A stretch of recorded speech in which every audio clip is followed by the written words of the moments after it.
એવું કહેવામાં આવ્યું છે કે મેં બાળકને 2-3 લાફા માર્યા. ખરેખર બાળક 3 વર્ષનું છે, મારો પોતાનો એવડો દીકરો છે.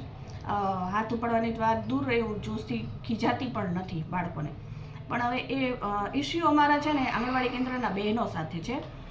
એમને સતત શિસ્તબદ્ધ રહેવા માટે, બાળકોને શીખવાડવા માટે સૂચનાઓ આપેલી છે વારંવાર. આંગણવાડી કેન્દ્રમાં સીસીટીવી કેમેરા નહોતા, એ મૂક્યા છે. અને એ ટાઈમથી એમને મારે થોડાક ડિસ્પ્યુટ ચાલે છે કે અમારા આંગણવાડી કેન્દ્રમાં શું કામે કેમેરા મૂક્યા છે, સીસીટીવી કેમેરા. આંગણવાડી કેન્દ્રમાં એવું બને છે કે 4-5 વાલીઓ આવીને બેઠા હોય છે અને સતત એ બહેનો સાથે વાતચીત જ કરે, બાળકોને કશું ભણાવતા નથી. એટલે 3 વર્ષ સુધી બાળક આવે આંગણવાડી કેન્દ્રમાં, પ્રાઇવેટ સ્કૂલમાં જતું હોય HKG LKGમાં, તો એને ઓરલ બધું આવડતું હોય, રાઇટિંગ આવડતું હોય, રાઇમ્સ આવડતી હોય, બાલગીતો આવડતા હોય. એવું અહીંથી નીકળે ને બાળકને કશું આવડતું નથી. એટલે 1 વર્ષથી સતત બહેનોને સૂચના આપેલી છે કે આપણે એટલીસ્ટ 1 કલાક તો બાળકોને કરાવો. LKG HKG ટોયલેટનો પ્રશ્ન છે એ શું છે? હા, એમાં એવું છે કે કોમન સંડાસ બાથરૂમ છે અમારે દીકરા દીકરીઓના, કે જ્યાં બાળમંદિરના બાળકો પણ જાય અને 1 થી 8 ધોરણના બાળકો પણ જાય, અને એ 3 જ છે. એટલે દીકરા દીકરીઓ સાથે જાય કે કોઈ વાલી આવીને જાય તો ઇસ્યુ થયેલા છે ભૂતકાળમાં.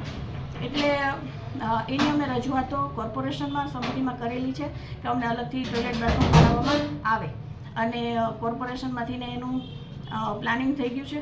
ઇન નિયર ફ્યુચર અલગ બની જશે. એટલે શિક્ષકોને આંગણવાડી કેન્દ્રના શિક્ષકોને એવી સૂચના આપેલી હતી કે 40 બાળકો છે તો 10-10ને તમે એક સાથે લઈ જાઓ અને એમનું ધ્યાન રાખો. ત્યાં પાણી પડેલું હોય, બાથરૂમમાં પગથિયા છે તો બાળક પડી જાય. એટલે કાલે એ જ ઇસ્યુ થયો કે એક બાળકે ટોયલેટ બાથરૂમમાં જઈને વચોવચ ટોયલેટ કરી લીધું. તો મેં શિક્ષકને કીધું કે આવી રીતે ન ચાલે, તમે એને સૂચના કેમ નથી આપતા. એટલે મેઇન પ્રશ્ન આ છે. બેનને જે કીધું છે ને, આંગણવાડી કેન્દ્રના બહેનોને સૂચના આપી છે ને, એ પ્રશ્ન છે. એમણે વાલીને હાથો બનાવીને આખી સદંતર અલગથી રજૂઆત કરી છે.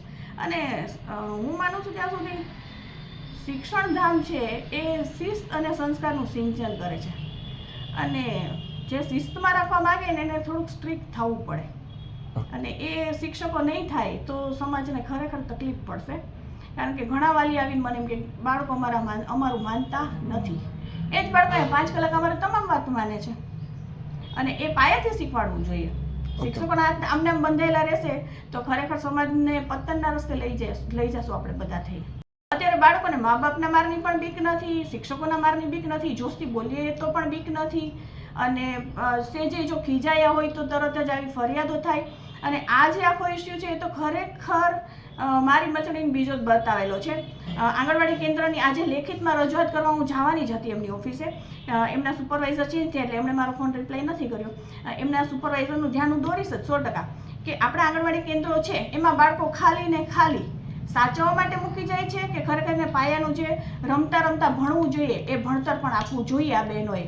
આ મારે લેખિતમાં રજૂઆત આજે તૈયાર જ છે, હું એમની ઓફિસે પહોંચતી કરી દઈશ. એ બહેનોને પણ એક લેખિતમાં આપી દઈશ, અને મીડિયાને પણ આપીશ કે આંગણવાડી કેન્દ્રો છે બાળકોને સાચવવા માટે નથી, રમતા ભણવા માટે જ છે. રમત ગમત સાથે ભણવા માટે જ છે આંગણવાડી કેન્દ્ર. તો ભણાવવા જ જોઈએ. આંગણવાડીના બહેનો આવી રીતે આટલી ટ્રેનિંગો લે છે, આટલી કામગીરીઓ કરે છે, આટલો પગાર લે છે, તો એમને ખરેખર આ કામ કરવું જ જોઈએ. મેડમ, ખાસ આટલા ટાઈમથી હું જોબ કરું છું, મેં એ બેનને ગીતો ગાતા નથી જોયા. આવડા બાળકો સાથે ગીતો ગાઈને જ ભણાવવા જોઈએ. ખરેખર શાળા નંબર 92 એ નગર શિક્ષણ સમિતિ હસ્તકની શાળા છે. આંગણવાડી એ કોર્પોરેશનના ICDS ડિપાર્ટમેન્ટ હસ્તકનો આવે છે. બંને ડિપાર્ટમેન્ટ અલગ અલગ છે. ICDSની અંદર જે આંગણવાડી છે એને અમારી શાળાઓ, ઘણી બધી શાળાઓની અંદર અમે આંગણવાડી માટે રૂમો ફાળવેલા હોય છે. હવે આચાર્યશ્રી સાથે મારે જે ચર્ચા થઈ છે આ બાબતે, એમાં ત્યાં જે બાળકની વાત થઈ છે એ બાળકના પેરેન્ટ્સ પણ ત્યાં જ બેઠા હતા, અને એમનું તો એવું કહેવાનું હતું કે આની અંદર એવું બધું કંઈ ઘટના એટલી બધી કંઈ પેલી નથી કે જેની અંદર આચાર્યએ ખરેખર એક કામ કર્યું હતું કે ભાઈ એ જે CCTV કેમેરા ફિટ કરાવવાના હતા એ રૂમની અંદર CCTV કેમેરા ફિટ થતા હતા. એમાં આંગણવાડીના બહેનો છે એમણે ઓબ્જેક્શન કંઈક ઉપાડ્યું હશે, અને એમાંથી આ બાબત સામે આવી છે. બાકી આમાં બીજું કોઈ બાળકો સાથે કોઈ અન્યાય થયો હોય કે કોઈને કંઈ કર્યું હોય એવું મારે ધ્યાનમાં આવ્યું નથી હજી સુધી.